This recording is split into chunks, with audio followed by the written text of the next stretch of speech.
આ રસ્તો છે જે એ સેડવ ગામનો છે, સોઈગામ તાલુકાનું ગામ છે, જ્યાં પાણીથી આખું ગામ પ્રભાવિત હતું. આજે છેલ્લા 2 દિવસથી વરસાદ નથી, તો તંત્ર દ્વારા જે કામગીરી કરવામાં આવી છે, ધીમે ધીમે પાણી ઓસરી રહ્યા છે, લોકોને પૂરતી સગવડતા મળી રહી છે. મારી સાથે સેડવ ગામના સરપંચ જોડાયા છે.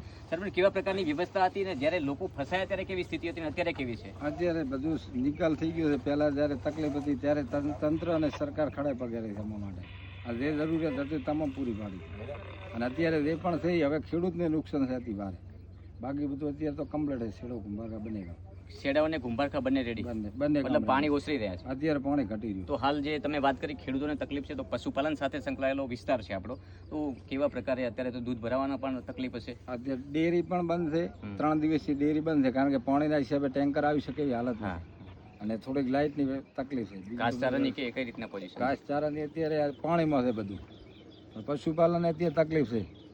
ગામમાં જે લોકો ફસાયા હતા એમને એનડીઆરએફની જે ટીમ હતી તે પહોંચી એમને પૂરેપૂરી મદદ પૂરી મારી સાથે ગામના તલાટી સાહેબ પણ જોડાયા છે, એમની સાથે પણ વાત કરશું.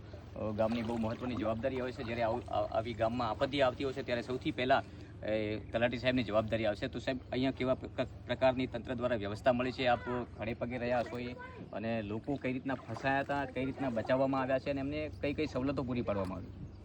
બરાબર છે. શરૂઆતમાં જ હવામાન વિભાગની આગાહી હતી કે વધારે વરસાદ આ વિસ્તારમાં થઈ શકે છે. એના પગલે જે નીચાણવાળા, જે ગત પૂર 2015 ને 17માં જે વખતે પૂર આવેલું, એમાં અમારા જે અનુભવો હતા, એમાં નીચાણવાળા વિસ્તારવાળા લોકો હતા, એમને પહેલેથી જ અવગત કરી દેવામાં આવેલા હતા કે તેઓ સલામત સ્થળે ઊંચાણવાળા વિસ્તારોમાં જાય.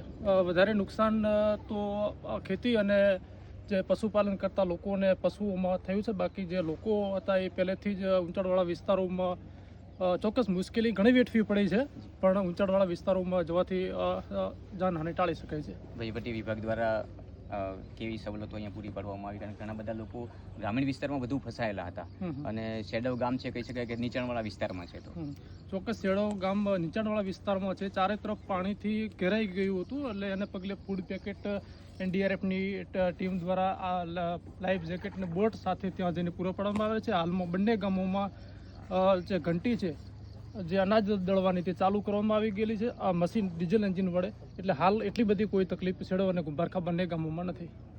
બિલકુલ. તો તંત્ર દ્વારા જે તૈયારીઓ હતી એ તમામ જે લોકોને બચાવવાની કામગીરી પણ સતત 3 દિવસ હાથ ધરવામાં આવી હતી. સતત એનડીઆરએફ અને એસડીઆરએફની જે ટીમો હતી લોકોને બચાવવા માટે તમામ પ્રકારના પ્રયાસો કર્યા છે.